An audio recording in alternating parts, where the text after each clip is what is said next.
On the one hand, you have one of the best that Android has to offer, and on the other, one of the best that Windows Phone has to offer. Hey, it's Joshua Vergara from Android Authority. What's going on, everybody?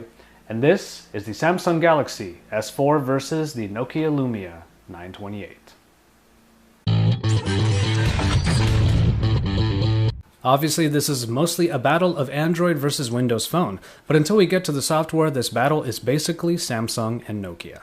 The Samsung Galaxy S4 sports the same tried-and-true design as many of their previous offerings, most notably the Galaxy S3. Despite being covered in the plastic that many are growing tired of, the form factor of the S4 undoubtedly makes it the best-handling 5-inch screen device today.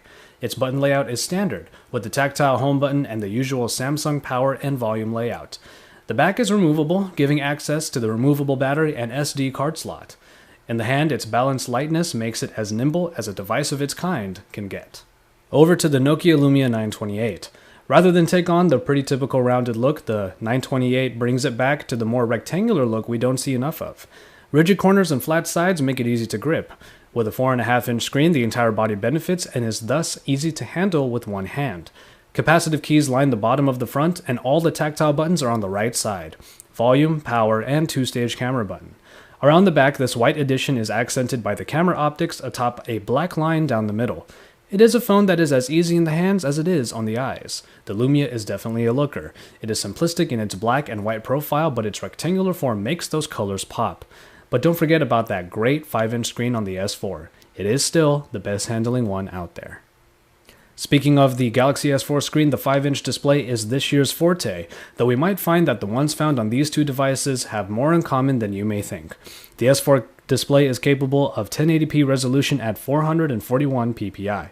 Being a Super AMOLED screen, it brings very saturated colors that are thankfully customizable for those who want to tone it down. Sharpness is great, and it handles all media beautifully. Enter the Nokia Lumia 928, whose display is a 4.5-inch 1280 by 768 display. It also sports lowered pixel density at 332 ppi. These lowered specs are somewhat expected due to the smaller screen, but pretty much everyone will find the experience still very enjoyable. Text might not be as sharp as found on the S4, but the general user's eye will likely not notice the difference. This display is also a Super AMOLED unit, bringing it the same color saturation that this time greatly complements the motif of Windows Phone 8. Viewing angles do suffer a bit in the 928 though, as angles bring a bluish hue throughout the screen. Nonetheless, it is a good display that brings a color experience similar to the S4. So it comes down to how hungry you are for the specs. If you need a larger screen with a higher resolution and pixel density, the S4 fulfills it all. But if you aren't quite as picky, the Lumia should still please. The performance aspect might seem pretty skewed. Samsung outfitted the Western Galaxy S4 with a processor package that powers the best out there. The Snapdragon 600 clocked in at 1.9 GHz and backed by the Adreno 320 and 2 GB of RAM. There's no denying how fast this phone is and how much multitasking you can easily get done. Even if a number of users report very sporadic lag, it doesn't hinder an otherwise good experience. Nonetheless, you may want to be on the fastest of the cutting edge, and thus the S4 is the one for you. On the other end, the Nokia Lumia 928 sports the Snapdragon S4 Plus, a dual-core variant of the same quad-core processor that powered some of the best last year had to offer. It comes in at 1.5 GHz and is backed by the also lower Adreno 225 and just 1 GB of RAM. Now in the Android space, all of this would be considered mid-range, but what the 928 reminds us is not all user experiences are created equal. That's not to say Windows Phone 8 is any better or worse in use than Android, it just demands less. The Lumia is still very quick and smooth through its elements, and I have yet to over-multitask on it. We'll get to the software soon, but rest assured that the Lumia sets out to do what it needs to do, and does it well.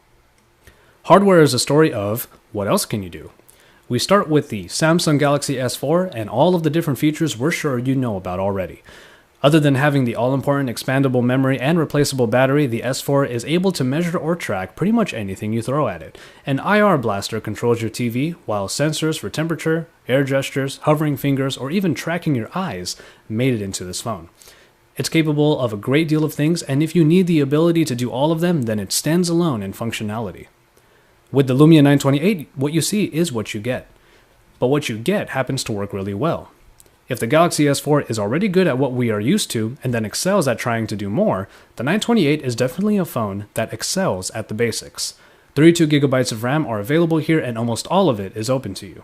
With all the typical inclusions of Wi-Fi, GPS, NFC, and Bluetooth, everything you are already familiar with in a smartphone comes with the Lumia.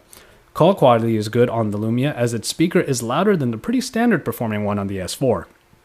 If you go too loud though, details in the call sound will be blown out. Its rear speaker is also louder than that on the S4, but it suffers from the same problem. Go too loud and it will be more noise than sound. The S4 is a functionality beast, but if you want to just get back to basics, the Lumia is a fine choice. The batteries on both devices do their jobs quite well. The 2600 mAh unit in the Galaxy S4 goes up against the 2000 mAh unremovable unit in the Lumia 928. The capacity of the S4 battery is not only more than that of the Lumia, it can also take advantage of spares. In sheer usage, however, I found that both batteries managed to get through just about the same full day of work. Power users may wish to take advantage of spare units with the S4, but either one will perfectly suit the general user. Now we get to the cameras, both of which sit atop the game in quality. The 13 megapixel optics of the Samsung Galaxy S4 are backed by an app that holds a lot of functionality underneath the usual point and shoot. You get a ton of modes to make your smartphone photography even more versatile, like best modes, drama, and eraser modes. It's packed with quite a lot. Pictures are generally very good with nice detail and vibrancy despite sometimes scenes with too much color looking a little bit washed out. The Lumia 928 on the other hand sports an 8.7 megapixel shooter but is backed by a slew of enhancements, Carl Zeiss optics, pure view stabilization, and a xenon flash. Nokia looked to make its camera rival the best out there and spared no expense in outfitting it with everything it needed. While the pictures aren't as large as the S4's, they hold just as good quality, and lower light shots benefit from pure view, though having a xenon flash helps too. For more fun modes, downloaded add-ons called lenses can help with that. Both cameras manage to pack good quality into highly functional apps. While the S4 has all of its capabilities baked in, the Lumia 928 can be further expanded provided new lenses are consistently created. Either way, both cameras will make capturing the moment pretty fun. And finally, we get to the software, and you can pretty much tell how this will play out. Samsung packed a load of software into the S4 with additions like S-Health, Group Play, and Watch on apps.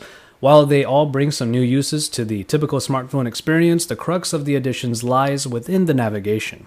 By taking advantage of every sensor, you find new ways of getting around the phone. Wave your hand or hover your finger over something and you get more out of what you are already used to doing. The S4 also benefits from one of the largest mobile ecosystems. The Play Store has grown a lot over the years and now houses some of the best and greatest that are available to any user.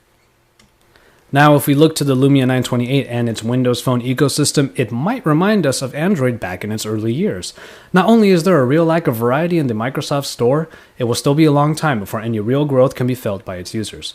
But as I said before, what the Lumia 928 succeeds in is what is already built in. Baked-in applications are included because they are reliable and work wonderfully. The live tiles do a great job of showing you extra information elegantly. Even social media presence is felt in the Windows Phone integration. Sign into Facebook using the People app and you can look at the news feed without needing the official application. The motif of Windows Phone 8 is supposed to remain stylish while being very intuitive, and one can argue that a phone like the Lumia is perfect for anyone who would otherwise get bogged down by the sheer enormity of an ecosystem like Android or iOS. What you see is what you get, and you can get back to the basics. You'll get whatever you need done in either phone. It's more a matter of how you want to go about it, and if you want extra ways of doing so. We end on price. The Galaxy S4, being Samsung's flagship, comes in at up to $700 for the base model unlocked. Nokia's Lumia 928 with its lesser specs can boast a price tag of $499.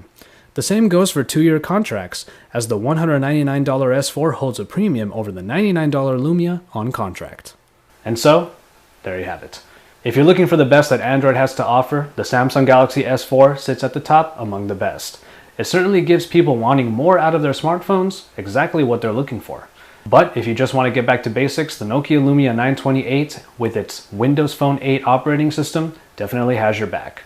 If the Windows Phone ecosystem can get a pretty big boost, it could eventually become a credible threat to the bigger dogs in the game. But until then, us Android users probably don't have a whole lot to worry about.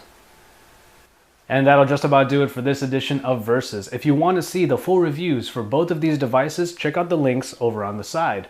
Don't forget to drop us some likes on our videos, don't forget to subscribe, and then when you're done with all that, head over to AndroidAuthority.com for all of the best coverage because we're your source for all things Android.